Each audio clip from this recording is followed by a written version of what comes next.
Hi, Karen. How are you? I'm great, thank you. Thank you for coming on the show. Nice to see you and all of your books. I'm a big fan of this one author back here. Yes. So, your new book is called Girl Forgotten, is the sequel to Pieces of Her. Pieces of Her was on Netflix, is that correct? Or is on Netflix? Yes, it is. It's available now.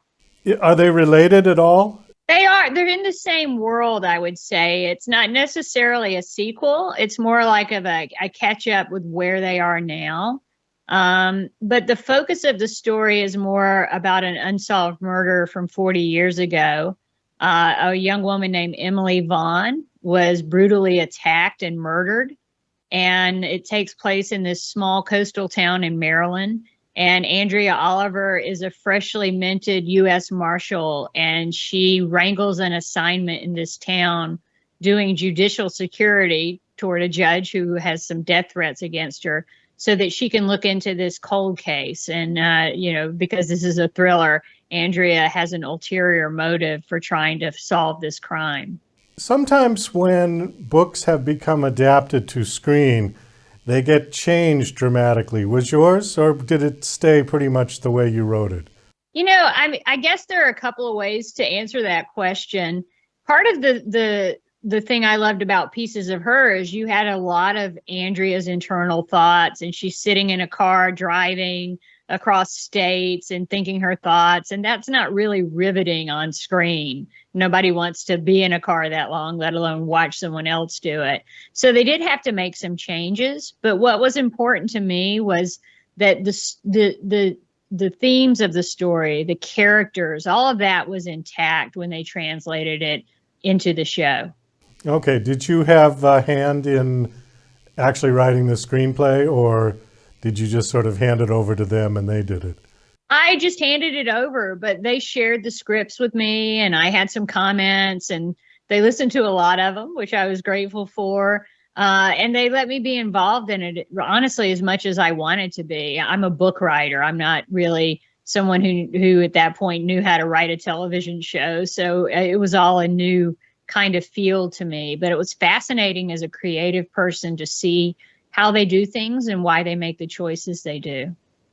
Do you think you would like writing screenplays versus writing novels or not? Because I know it's a completely different process. It is. I mean, if you think about scripts, it's all show and no tell, and books are all tell for the most part.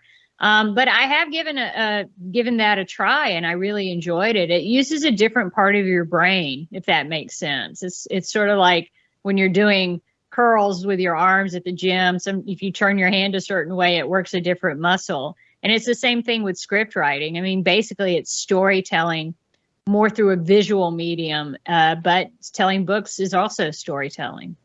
Well, the comment that I've received from authors who have actually done both is that it's the economy of words when it comes to a script versus in a novel you can elaborate all you like. So it's the idea of sort of True. not writing with a script that It takes some getting is. used to. Yeah. Yeah, but you're also, when I write a book, I am my own reader, also, so I'm writing it for myself.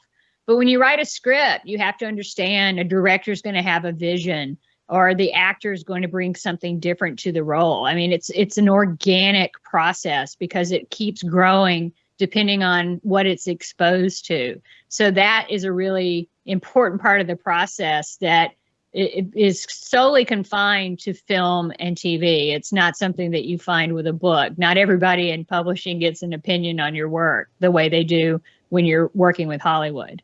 Well, that's very true. Let me ask you a little bit about yourself. Have you been writing your whole life? I mean, is this what you've been doing as a career, or did you do something else first? Well, as a career, when I graduated high school, my dad sat me down and he said, darling, I'm so proud of you.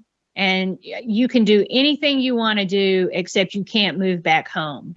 And that was a real kick in the pants. I was going to college at night. I had to have a job to support myself. And I did a lot of different things. I painted houses. I was an exterminator for a little Oh, while. wow. I worked at a sign company. Eventually, I started my own sign business because it was a great way to have time so that I could write.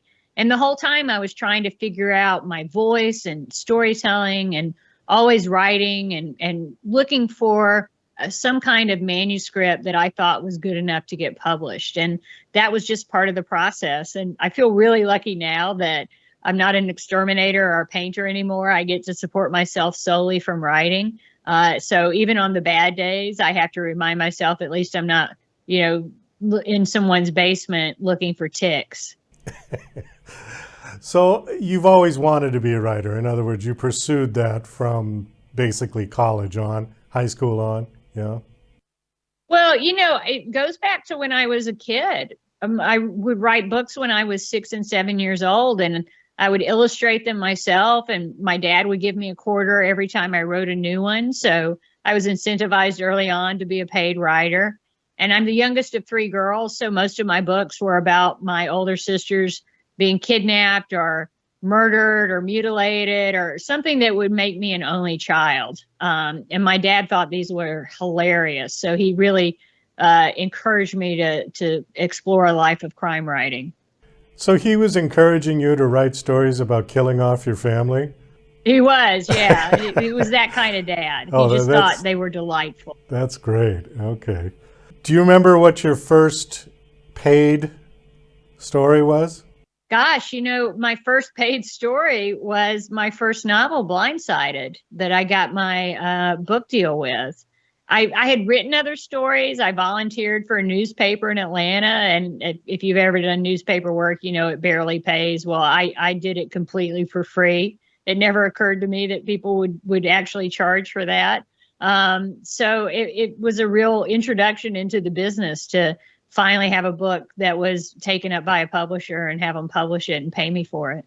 I want to ask you something that's on your bio here. It says, how she balances writing about social issues and keeping up the pace of a thriller. Do you write social issues for, you said newspaper, do you do something else as well?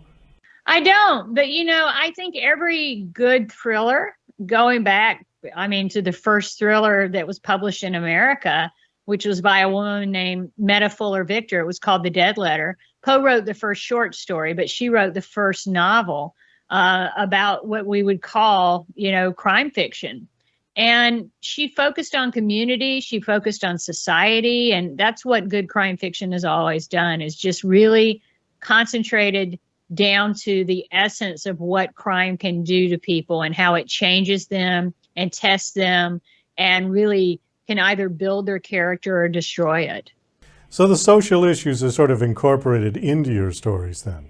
Absolutely. And as I've written so many books, I generally talk about violence specifically against women and how society responds to it and that sort of thing. And over the years, it went from being a social issue to kind of being called a political issue. But I firmly believe that any kind of violence isn't political. It's wrong, and we should talk about it for what it is. Well, I think the line between social issues and political issues is getting blurred, and it's unfortunate because most people can agree on social issues. But it's true. Yeah, we all believe murder is bad. Right. We should all really stand on that point. Or abusive children or something like that we can all sort of say, yeah, that's wrong. But when it gets politicized and when one side of the aisle grabs the issue for their own, then it immediately becomes a division. And I think we're seeing a lot of that in today's society. But I don't want to get into politics. Let me ask you about Save the Libraries project. Tell us about that. Well, you mentioned children earlier, and that's one of the reasons why I'm such a big supporter of the libraries. My Save the Libraries Foundation has given away almost $500,000 over the last few years, and it's international. We've given to libraries all over the world. And what we say to them is just use the money however you see fit. Get the toilet fixed, paint the walls, start a reading group for children. Anything that keeps the doors open and the building functioning, we're 100% behind. And part of this is selfish. As writers, we always want people to be readers. But a bigger part of it is I got my start in the library. Every Saturday, my dad would drop me off when I was a kid at the library, and I would spend the whole day there. And he would say, read whatever you want. And, if you have any questions about it, you need to ask me and I'll try to answer your questions, which, unfortunately for him, probably he had some conversations with his little daughter. He would prefer not to. But it was a really eye-opening thing to have access to reading and to know there are different people, different cultures, different ways of thinking, that were completely opposite of mine. And to be exposed to that early on, I think gives children the capacity for critical thinking and empathy and sympathy, because children are inherently very selfish people. And they learn to not be selfish by understanding they're not the center of the world. And the library delivers that in spades because you have millions of different stories and experiences right at a child's fingertips. Well, I agree with you. Do you think that with so many kids sort of glued to their iPhone 24 hours a day, that's hurting their desires to read at all? Do you think we should take the phone away for a while and hand them a book? Well, I don't know. I mean, I would be really remiss if I told parents how to parent their children. And I don't really think you should do that. But I think that everybody knows that books are great for kids. It's that first interaction you have with your child at a brain level is when you read to them and they understand you're telling a story. And those quiet moments are really precious. And, I don't think it's changed throughout history that a certain percentage of kids are going to love reading and really embrace it, and a certain percentage aren't. There must be stories back in the 30s or the 1800s about, young Billy only wants to ride his horses. He doesn't want to read his books. So there's always distractions, whether it's an iPhone or, an FH rally or whatever. But kids who love reading are always going to find books. Well, I hope so. I think it's important, not just for kids, but for adults too. I know a lot of adults that don't like to read at all, and I think that's a shame. I think because it broadens it's a real loss. It's a gift you give yourself to read. Exactly. So Girl Forgotten, is this a one-off or is there going to be like a 2, a 3? I don't know. When I finished Pieces of Her, I thought I was finished with the story, but then I started thinking more about Andrea and I had more questions about her. And that's what brought us to Girl Forgotten. So we'll see if in the future I have more stories. But the next book is with Will Trent, my series character, and Sarah Linton. I'm working on that now and it'll be out next year. Okay, great. Has Netflix contacted you about this one? Is it going to continue? No, not yet. We live in hope. All right. Last question, and then I'll let you go. Thank you, first of all, for coming on this show and taking time. I know we had mentioned that you're doing a marathon of interviews, so I appreciate that for coming on the show. Do you have a website that you want to give out? Sure. Excuse me. I do have a frog in my throat. It's KarinSlaughter.com. That's Karin with an I. And the book is available in indie stores and any online retailer. Okay, great. Well, thanks again for coming on, and best of luck with all your books and everything you're doing. Great. Thank you.